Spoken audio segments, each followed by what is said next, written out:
4 मार्च 2004 को Michael Dell ने ये अनाउंस किया कि वो अब डेल के सीईओ नहीं रहेंगे और वो रिटायर हो गए। उन्होंने डेल को एक $multi-billion कंपनी बना दिया था जो कि दुनिया भर में किफायती कंप्यूटर्स बेचने के लिए फेमस थी और इसी सक्सेस की वजह से डेल के 2700 से भी ज्यादा एम्प्लॉइज मिलियनेयर बन चुके थे और माइकल डेल की नेटवर्थ $16 बिलियन से भी ज्यादा की हो चुकी थी। लेकिन अगले 10 साल डेल के लिए बिल्कुल भी आसान नहीं होने वाले थे। इनफैक्ट वो तो काफी मुश्किल भरा समय था। काफी सारे एशियन मैन्युफैक्चरर्स बहुत ही छोटे मार्जिन को लेकर मार्केट में उतरे और उनकी पॉपुलैरिटी बहुत ही ज्यादा बढ़ते जा रही थी, जैसे कि एसूस, एसर और लेनोवो। ये सारे मैन्युफैक्चरर्स की वजह से डेल के प्रॉफिट 72% तक कम हो गए। डेल लगातार हर क्वार्टर लॉस में जाता जा रहा था और उनके फ्यूचर प्रोजेक्शंस भी बिल्कुल भी होपफुल नहीं थे। अब ये चीज भले ही काफी चिंताजनक थी, लेकिन इससे माइकल डेल के पर्सनल पैसों को बिल्कुल भी इफेक्ट नहीं हुआ। उनकी नेटवर्थ अभी भी $15 बिलियन के आसपास थी और ऐसे लग रहा था कि अभी रिस्क कम करने का समय आ चुका है। वो काफी आसानी से अपने शेयर्स को थोड़े कम प्राइस पर बेच के एंड में टैक्सेस के बाद $10 बिलियन का प्रॉफिट कमा कर जा सकते थे। अब ये करना तो दूर की बात, बल्कि माइकल ने तो इसका एग्जैक्टली ऑपोजिट किया। उन्होंने जाकर $19.4 बिलियन का कर्जा उठाया और पूरी कंपनी को स्टॉक मार्केट से डीलिस्ट कर दिया। ये खुद में ही काफी रिस्की मूव था, लेकिन ये तो बस शुरुआत ही थी। इन $19.4 बिलियन से तो बस उन्हें कंपनी का कंट्रोल मिला था, लेकिन इसके बाद उन्हें बिजनेस को बदलने के लिए और भी ज्यादा पैसों की जरूरत थी। तो फिर इसी वजह से उन्होंने इन सब के ऊपर और भी $50 बिलियन का लोन लिया, जिससे उनका टोटल कर्जा $70 बिलियन का हो गया। ये बात ध्यान में रखना कि माइकल अमीर जरूर थे, लेकिन वो $15 बिलियन जितने अमीर थे, लेकिन अब तो वो $70 बिलियन के कर्जे में डूब चुके थे। इसी वजह से ये डील इतिहास में दर्ज हो गई और ये दुनिया का लार्जेस्ट टेक्नोलॉजी लेवरेज बायआउट बन गया। और अगर आपको अभी भी रियलाइज नहीं हो रहा है कि ये मूव कितना रिस्की था, मैं आपको दूसरे तरीके से समझाता हूँ। ये मूव इतना रिस्की था कि जो ये नई डेल कॉर्पोरेशन थी, अगर वो सिर्फ 22% भी गिर जाती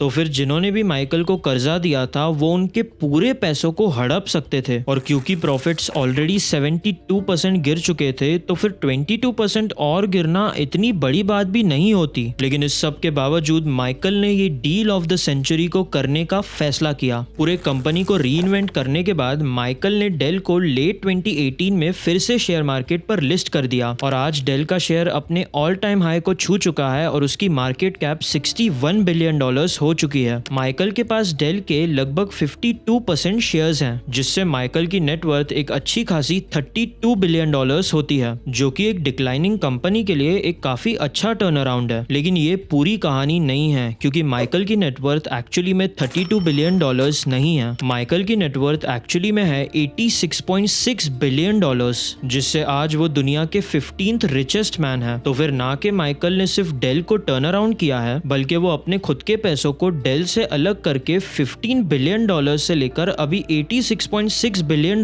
तक पहुंच चुके हैं और ये सब कुछ उन्होंने एक साथ किया है। तो फिर आखिर कैसे माइकल ने एक ऑलमोस्ट दिवालिया होने वाली कंपनी पर अपने सारे पैसों को दांव पर लगा दिया और फिर इतनी बड़ी जीत हासिल की? पीछे मुड़ के देखे तो माइकल के कमबैक में सबसे पहला चैलेंज था डेल को प्राइवेट लेकर जाना। भले ही माइकल इतना बड़ा रिस्क लेकर कंपनी को बदलने के लिए तैयार थे, लेकिन इसका मतलब ये नहीं है कि सारे कर्जदार उन्हें $70 बिलियन का कर्ज देने के लिए उछल रहे थे। इनफैक्ट सब कुछ तो इसका ऑपोजिट हो रहा था, क्योंकि बाद में जाकर ये सबसे मुश्किल टेक बायआउट्स में से एक बन गया और माइकल ने इस रास्ते पर जाने का डिसीजन इसीलिए लिया क्योंकि उनके पास सिर्फ ये ही ऑप्शन बचा था। बात यह है कि भले ही उन्होंने डेल को 2013 में जाकर शेयर मार्केट से डीलिस्ट किया, लेकिन वो रिटायरमेंट से तो 2007 में ही बाहर आ चुके थे। उस समय पर डेल लगातार HP और बाकी एशियन पीसी मेकर्स से मार्केट शेयर खो रहा था और ऑनेस्टली माइकल को कंज्यूमर पीसी बिजनेस में इतना अच्छा भविष्य नहीं दिख रहा था। कंप्यूटर्स पूरी तरह से कमोडिटाइज्ड हो रहे थे और पूरे मार्केट से प्रॉफिट्स घटते ही जा रहे थे। तो माइकल को लगा कि कंपनी के लिए बेस्ट चीज यही रहेगी कि हार्डवेयर की जगह पर सॉफ्टवेयर और सर्विसेज पर फोकस करना। तो इसीलिए उन्होंने पहली चीज ये की कि उन्होंने लेट 2000s में $10 बिलियन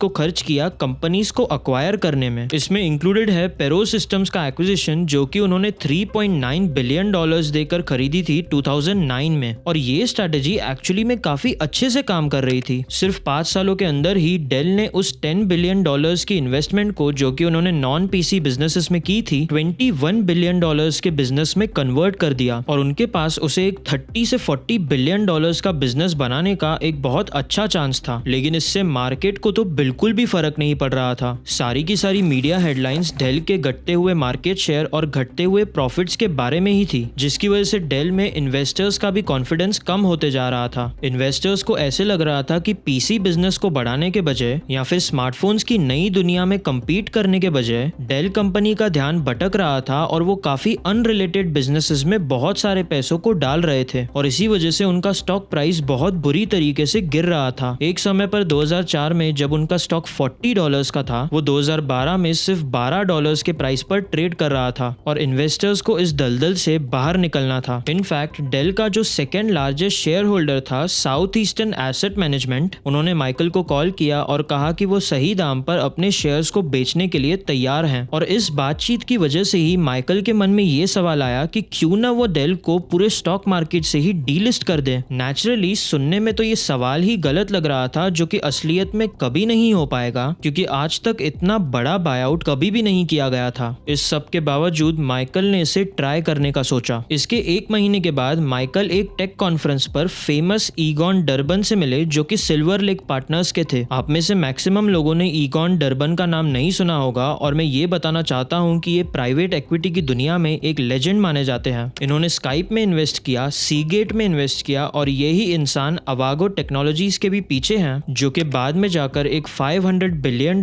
का जायंट बना, जिसका नाम है ब्रॉडकॉम। तो फिर ऑब्वियसली इनके पास काफी पैसे थे। बस एक सवाल ये था कि क्या वो माइकल की मदद करेंगे डेल को प्राइवेट ले जाने के लिए। वेल, इसका आंसर था बिल्कुल हाँ। पता ये चलता है कि ईगॉन की इन्वेस्टमेंट टीम ने ऑलरेडी डेल पर रिसर्च करके रखी थी और उन्हें इस बात का अच्छा आइडिया था कि माइकल उनसे क्या पूछने वाले हैं। इनफैक्ट ईगॉन ने माइकल से ये कहा कि अगर मैं तुम्हारी जगह होता तो फिर मैं डेल को प्राइवेट लेकर जाता, लेकिन मुझे नहीं लगता है कि तुम्हें ये करने के लिए सिल्वर लेक की जरूरत है। और इस बात के पीछे उनका रीजन काफी इंटरेस्टिंग था। उन्होंने ये कहा कि अगर डेल अभी जाकर एक इंटरप्राइज कंपनी बनना चाहती तो फिर वो उससे सहमत नहीं होते, लेकिन उनके नजरिए से तो डेल ऑलरेडी एक इंटरप्राइज कंपनी थी, बस मार्केट ने इस बात को रियलाइज नहीं किया था और इसीलिए वो माइकल को $20 बिलियन देकर उन्हें सपोर्ट करने के लिए राजी थे। लेकिन अगर एक इन्वेस्टर को कन्विंस करना इतना ज्यादा आसान था तो फिर कंपनी को प्राइवेट ले जाने में इतनी भी मुश्किल बात कौन सी है। वेल, वो एक इंसान की वजह से काफी मुश्किल था, जिनका नाम था कार्ल आइकान। अगर आपको कार्ल आइकान के बारे में नहीं पता है तो फिर वो बेसिकली एक लेजेंडरी कॉर्पोरेट रेडर है, जो कि ऐसी कंपनीज को खरीदते हैं जो कि मुश्किल स्थिति से गुजर रही है और फिर वो उन कंपनीज के टुकड़े कर कर उसे प्रॉफिट के लिए बेचते हैं। और ये सब करके उन्होंने tens of billions of dollars कमाए हैं। आपको समझ में आ ही गया होगा कि उनका अगला टारगेट था डेल। सच बोले तो आइकान बिल्कुल भी एक टेक्नोलॉजी के बंदे नहीं थे और उनको इतना आइडिया भी नहीं था कि डेल के साथ हो क्या रहा है, लेकिन एक मंजे हुए कॉर्पोरेट रेडर होने की वजह से उन्हें एक बात तो जरूर पता थी। वो ये थी कि अगर कोई $20 बिलियन इन्वेस्ट करने के लिए तैयार है और फिर उसके ऊपर $70 बिलियन इन्वेस्ट करने के लिए तैयार है एक ऐसी कंपनी में जो कि $25 बिलियन की है, तो फिर इसके पीछे कुछ रीजन तो जरूर होगा। इनफैक्ट इस डील के बारे में न्यूज़पेपर में पढ़ने के बाद उन्होंने जल्दी से $1 बिलियन के डेल के शेयर्स खरीद लिए और इस कंपनी को टेक ओवर करने की खुद की भी एक बिड लगा दी। और क्या आपको साउथ ईस्टर्न एसेट मैनेजमेंट याद है, डेल का सेकंड लार्जेस्ट शेयर होल्डर, जो कि सही प्राइस पर बेचने के लिए तैयार था। वेल, आइकान ने उन्हीं को टारगेट किया और उन्हें एक ऐसा ऑफर दिया जिसे वो मना नहीं कर पाए और कुछ ही समय में आइकान डेल के सेकंड लार्जेस्ट शेयर होल्डर बन गए, माइकल के बस थोड़ा ही पीछे। आइकान का मैसेज इन्वेस्टर्स के लिए बड़ा क्लियर था। डेल को प्राइवेट ले जाने के लिए माइकल जितने भी पैसे देने के लिए तैयार थे, आइकान उससे ज्यादा पैसे देने के लिए तैयार थे। आइकान ने तो एक बड़े टेक एग्जीक्यूटिव को डेल को ज्वाइन करने के लिए $10 मिलियन का एक साइन अप बोनस भी ऑफर किया और कहा जाता है कि वो कॉम्पैक के सीईओ माइकल कपेलास थे, जो कि आकर माइकल डेल की जगह लेते। अब ऑब्वियसली देखने से पता लग रहा है कि आइकान काफी सीरियस थे और इसी वजह से एंटरप्राइज कस्टमर्स काफी डरने लगे थे। इनफैक्ट कुछ कस्टमर्स ने तो माइकल से एक चेंज ऑफ कंट्रोल प्रोविजन भी साइन कराया, जिसका मतलब बेसिकली ये था कि अगर डेल का सीईओ चेंज होता है तो फिर वो अपने कॉन्ट्रैक्ट को ब्रेक करके किसी और कंपनी के साथ जुड़ सकते हैं। लेकिन फॉर्चुनेटली कार्ल आइकान के खिलाफ माइकल इस पोकर मैच में जीत गए। अब भले ही इसके लिए उन्हें $500 मिलियन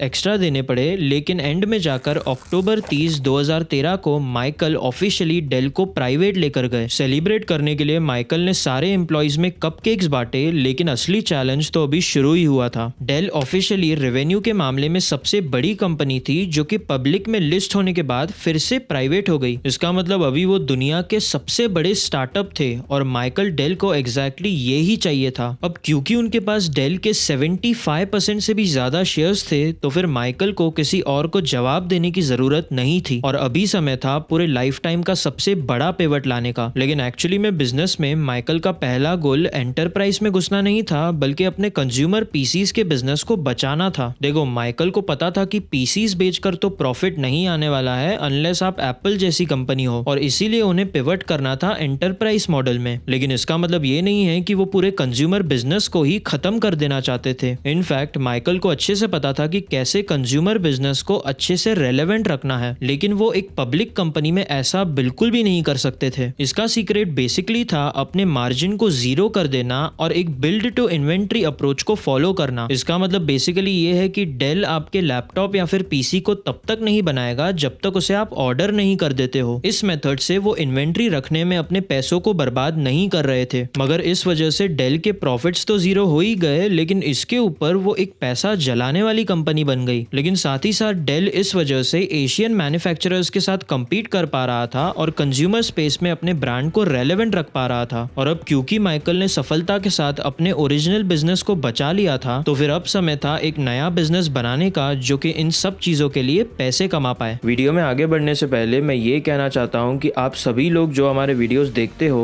उनमें से 91.7% लोगों ने अभी तक सब्सक्राइब ही नहीं किया है, तो इसीलिए बस 2 सेकंड देकर आप सब्सक्राइब का बटन और बेल आइकन को दबा दीजिए जैसे कि हम आपके लिए ऐसी और भी वीडियोस बना सके। तो चलिए वीडियो पर वापस आते हैं। डेल की एंटरप्राइज ऑफरिंग्स जल्दी से पॉपुलैरिटी गेन कर रही थी, लेकिन माइकल को पता था कि डेल जितनी बड़ी कंपनी में कोई चेंज लाने के लिए उन्हें एक एक्विजिशन जरूर करना पड़ेगा। नेचुरली कोई भी ऐसा करेगा कि 5 से 10 बिलियन डॉलर्स के रेंज में कंपनीज को अक्वायर करेगा जैसे कि वो उन्हें 4 से 5 गुना बढ़ा पाए। लेकिन हमारे माइकल का माइंडसेट था हमेशा से कुछ बड़ा करने का, तो इसीलिए उन्होंने वो ही किया। वो EMC नाम के एक बड़े से एंटरप्राइज बिजनेस में इंटरेस्टेड थे। EMC का बिजनेस तो अच्छा चल रहा था, लेकिन इन्वेस्टर्स के द्वारा उन्हें प्रेशर किया जा रहा था कि वो अपनी एक सब्सिडरी VMware को अलग करें। ऐसा करने से इन्वेस्टर्स हाई ग्रोथ के लिए सिर्फ VMware में इन्वेस्ट कर पाएंगे और उन्हें EMC के बाकी के बिजनेस में इन्वेस्ट नहीं करना पड़ेगा। नेचुरली EMC को अपने सबसे बड़े एसेट को ऑफलोड करने का मन नहीं था, इसीलिए वो किसी को ढूंढ रहे थे जो कि उन्हें उन इन्वेस्टर्स से बचा पाए। माइकल EMC को बचाने में बहुत इंटरेस्टेड थे, लेकिन सिर्फ एक बड़ी प्रॉब्लम थी और वो ये थी कि EMC डेल से एक बहुत बड़ी कंपनी थी। नॉर्मली अगर ऐसी कंपनीज को जुड़ना होता है तो फिर EMC को डेल को अक्वायर करना चाहिए था, लेकिन अगर ऐसा करेंगे तो EMC को इस मामले में कोई मदद नहीं होगी। अगर EMC डेल को खरीद लेती तो भी EMC के पास वो इन्वेस्टर्स होते ही जो उन्हें परेशान करते VMware को अलग करने के लिए। तो फिर ये चीज तभी ही काम करती अगर डेल EMC को खरीद ले और उनके इन्वेस्टर्स के शेयर्स को भी खरीद ले। और क्योंकि इन्वेस्टर्स VMware पर काफी बुलिश थे तो फिर वो EMC को सस्ते दाम पर तो नहीं बेचने वाले थे। उन्हें EMC के बदले चाहिए थे 67 बिलियन डॉलर्स। अब कहानी के इस पॉइंट में कोई भी नॉर्मल इंसान अपना रास्ता पकड़ता और चलते बनता, स्पेशली कोई ऐसा इंसान जिसके पास ऑलरेडी 20 बिलियन डॉलर्स का कर्जा हो। लेकिन आपको ऑलरेडी पता है कि क्या हुआ। 2016 के एंड में माइकल ने 48.6 बिलियन डॉलर्स का लोन लिया जैसे कि वो EMC जैसी बड़ी कंपनी को अक्वायर कर पाए। तब से लेकर अब तक डेल और EMC दोनों ने ही अपने लिए काफी अच्छा किया है। वो प्रॉफिटेबिलिटी वापस ला पाए, इतने सारे कर्जे को संभाल पाए और फिर से एक बार एक स्ट्रॉन्ग प्रॉफिटेबल पब्लिक कंपनी बन पाए जिनका स्टॉक पिछले कुछ सालों में 6 गुना बढ़ चुका है। अब ये अपने में ही एक बहुत खतरनाक टर्न अराउंड स्टोरी होती, लेकिन जैसा कि इन्वेस्टर्स ने पॉइंट आउट किया था EMC का असली गोल्डन एसेट VMware ही है। अगर आपको VMware के बारे में नहीं पता है तो फिर मैं बता दूं कि वो वर्चुअलाइजेशन सॉफ्टवेयर बनाने में मास्टरी रखते हैं। आसान भाषा में बोलूं तो कोई भी उनके सॉफ्टवेयर की वजह से एक फिजिकल कंप्यूटर में बहुत सारे वर्चुअल कंप्यूटर्स को चला सकता है। अब आपके और मेरे लिए तो ये टेक्नोलॉजी बिल्कुल ही यूजलेस है, लेकिन क्लाउड प्रोवाइडर्स के लिए ये टेक्नोलॉजी जादू से कम नहीं है। इसकी मदद से उनकी एफिशिएंसी बढ़ती है, खर्चे कम होते हैं, डिप्लॉयमेंट तेजी से होती है, एक बेटर परफॉर्मेंस मिलता है और एक बहुत ही बेटर अवेलेबिलिटी भी मिलती है। और मुझे नहीं लगता कि आपको ये बताने की जरूरत है कि पिछले दशक में क्लाउड मार्केट कितना ज्यादा बढ़ चुका है। इसकी वजह से नेचुरली ही VMware की पॉपुलैरिटी बहुत ही ज्यादा बढ़ चुकी है। अब ये क्लियर नहीं है कि डेल ने VMware के लिए कितने पैसे दिए, लेकिन हमें ये जरूर पता है कि EMC ने VMware को खरीदने के लिए $635 मिलियन दिए थे। और क्या आपको ये गेस करना है कि आज VMware की वैल्यूएशन कितनी है? कुछ ही महीने पहले ब्रॉडकॉम ने VMware को अक्वायर किया $69 बिलियन में, और जब तक ये डील पूरी तरह से फाइनलाइज हुई तब तक ब्रॉडकॉम का शेयर इतना ज्यादा बढ़ चुका था कि वो डील $92 बिलियन की हो चुकी थी। ऐसा एस्टिमेट किया जाता है कि इन $92 बिलियन में से $70 बिलियन तो सिर्फ माइकल डेल और सिल्वर लेक को ही गए थे, जो कि होता है 5,60,000 करोड़ रुपए। और यही था माइकल के 10 साल लंबे दाव का फाइनल चैप्टर। अब ये नोट करने वाली बात है कि एक बड़ी कंट्रोवर्सी चल रही है कि ब्रॉडकॉम VMware को बर्बाद करके रख देगा, लेकिन वो स्टोरी मैंने दूसरे वीडियो में बताई है जो कि आप आई बटन क्लिक करके देख सकते हो। बट एनीवेज, माइकल के पर्सपेक्टिव से तो वो इससे बेटर गेम तो नहीं खेल सकते थे। उन्होंने अपने कंज्यूमर बिजनेस को बचाया, एक बड़ा सा एंटरप्राइज बिजनेस एस्टैब्लिश किया और एंड में जाके अपने और अपने साथियों के लिए $70 बिलियन का प्रॉफिट भी बनाया। आज के जमाने में माइकल की नेटवर्थ $86.6 बिलियन है और इस बात की पूरी संभावना है कि वो $100 बिलियन को भी जल्दी ही क्रॉस कर देंगे, जो कि एक ऐसा मुकाम है जिस पर सिर्फ वो लोग पहुंच पाए हैं जिन्होंने डेल से भी 20 से 30 गुना बड़ी टेक कंपनीज बनाई है। अगर आप माइकल की जगह पे होते तो फिर क्या आप ऐसा बेट लगाते या फिर आप अपने $10 बिलियन के साथ चलते बनते? कमेंट करके बताइए। और हाँ, इस वीडियो में रखते हैं 200 लाइक्स का टारगेट, तो जल्द से जल्द वो लाइक का बटन दबाकर लॉजिकल को सब्सक्राइब करना मत भूलना। तो फिर मिलते हैं अगले वीडियो में।